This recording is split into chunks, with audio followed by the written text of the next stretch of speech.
Okay, welcome back to War in the Pacific Admirals Edition, my gameplay, footage, video, whatever. When I left you, I was kind of showing off some of the aircraft controls in this game and how to make them do different things. So I kind of showed off what patrol levels stood for. You can set the altitude, maximum range.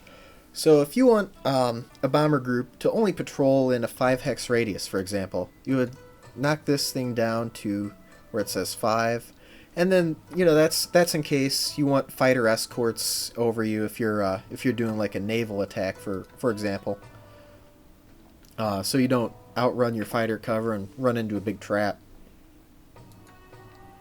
Sorry to channel Admiral Akbar there, but hey, I am controlling ships. But we will leave our range at maximum, and the altitude kind of determines how accurate you are when bombing. If you're at like over 25,000 feet, you're probably not going to hit much. The lower you are, the better you'll hit your target. But also, fighters, or any fighters, with set at a higher altitude will have an advantage over you. But also, anti-aircraft flak will take more of a toll on your bombers. So, I think around 15,000 feet's a pretty good compromise. I'm going to set this guy back to attack Nagasaki. It kind of got canceled when I messed around just because that's how the game works. Kind of annoying, but it's what we deal with as players of this game, and once again, it's sort of one of my user experience annoyances here. So I showed you how fighters and bombers work, and those are the important ones. You also have transports. I have a lot of transports here at Lido that are flying supply missions, and you can also do troop transports and pick people up and things like that. But once again, I don't know too much about how that works, and I don't really care that much either, because I'm not at really a high enough level that I have to optimize my play that much. So the next thing I have to show off is how to control naval units. So you see all these different ship icons here. If you hover over them, you get something of a little brief summary of what's in the hex. So let's click on this one here, Task Force 15. It contains, 3 heavy and 1 light carrier and kind of some surface escorts. That brings up a view kind of showing off your ships a little bit. So some of the important things, here this table shows your ships themselves. That's kind of important. Type CV stands for carrier. There's a big list in the instruction manual. I won't go into all of them because that would be boring. But here you can control where they go, what type of mission they're on, things like that. Things to look out for. First off is the speed of your ships. The task force can only move as fast as the slowest ship in the task force. And you can actually set a destination, and you get these 2 radiuses. The thing I've noticed was green is sort of like half just the night phase, and yellow is the full day's journey, I guess you might say. And click in a hex, and it'll sort of highlight its path, and by outlining the hexes it's going to travel through in yellow. But I don't want this guy to move anywhere, so once again I'll click Set Destination and right click, and that'll cancel it out.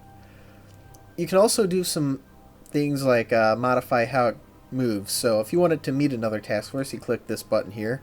Say I want to meet this other air combat task force, and you could have them either follow or merge or refuel. But I don't want to do any of that, so I'm going to cancel the meeting. You can also have them follow, without having to meet.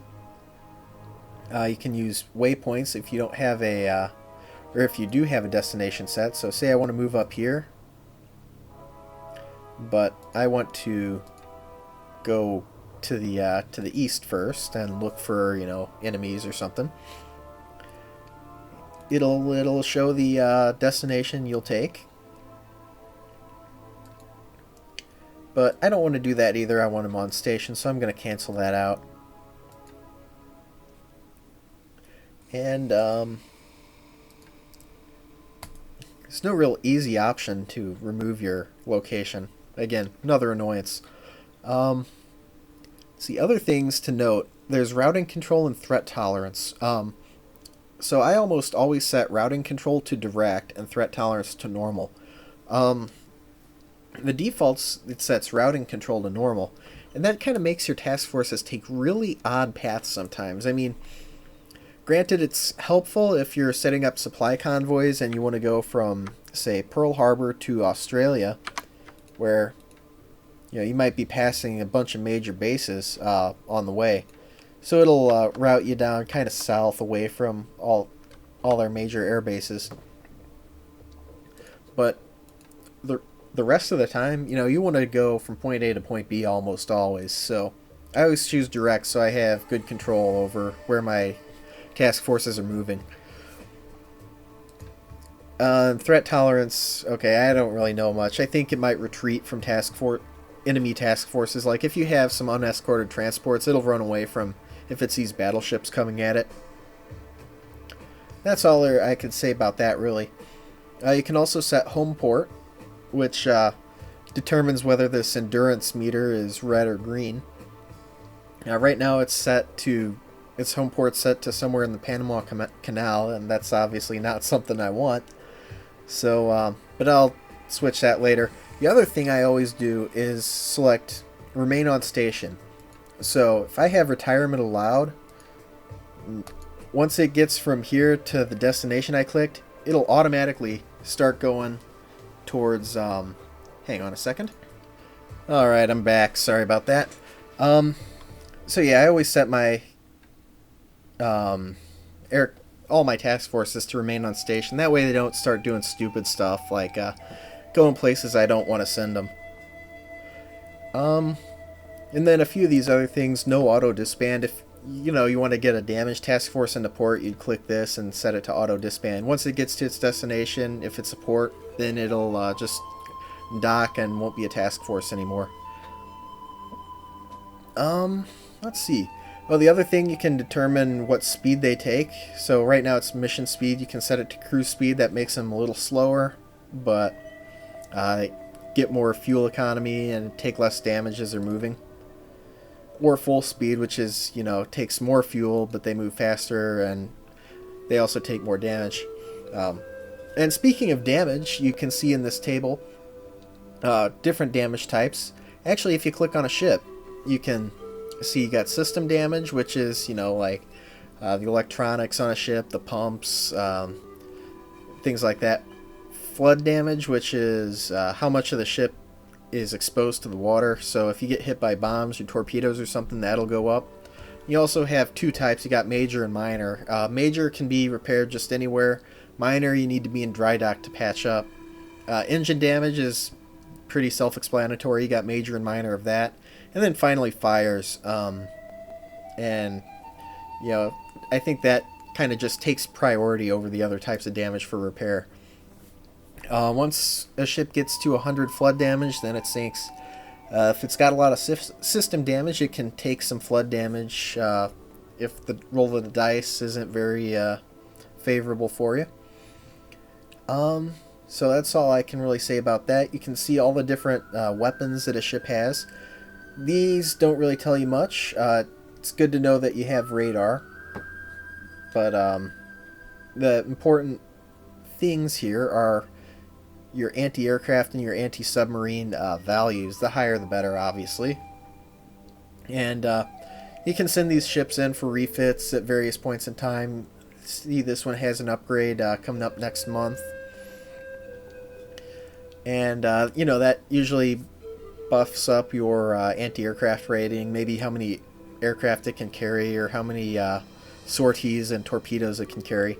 So you can actually click on this upgrade text and it'll show you get about 300 more anti-aircraft value out of this. And you can see all the different things it carries now. So that's really all there is to know about ships. You can also, for ships that carry fighters or any kind of aircraft, you can click on the fighter group and assign orders just like regular aircraft. But I almost always like to do is set my fighters to escort and then set combat air patrol of, 50 or 60%. I'm putting them a bit higher here because, yeah, it's 60 instead of 50 or 40 because there's a whole bunch of Japanese that can fly kamikaze missions at me, and I don't want those things hitting my ships. And you can also see dive bombers. Usually they're set to naval attack. One thing that's really good to know is, and it's honestly not indicated anywhere in the game, it doesn't give you any messages about it, is current altitude.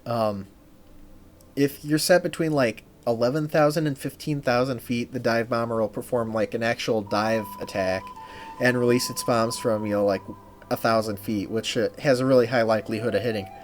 If it's up here at 16,000, it'll do glide bombing and maybe release at, say, 4,000 or 5,000 feet.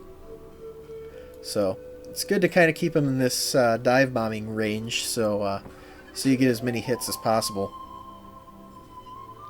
And then torpedo bombers have another option called where if you can carry bombs or torpedoes, you can select which ones you use. If you run out of torpedoes, it'll just default you to bombs, I think. So it's kind of a handy thing to know.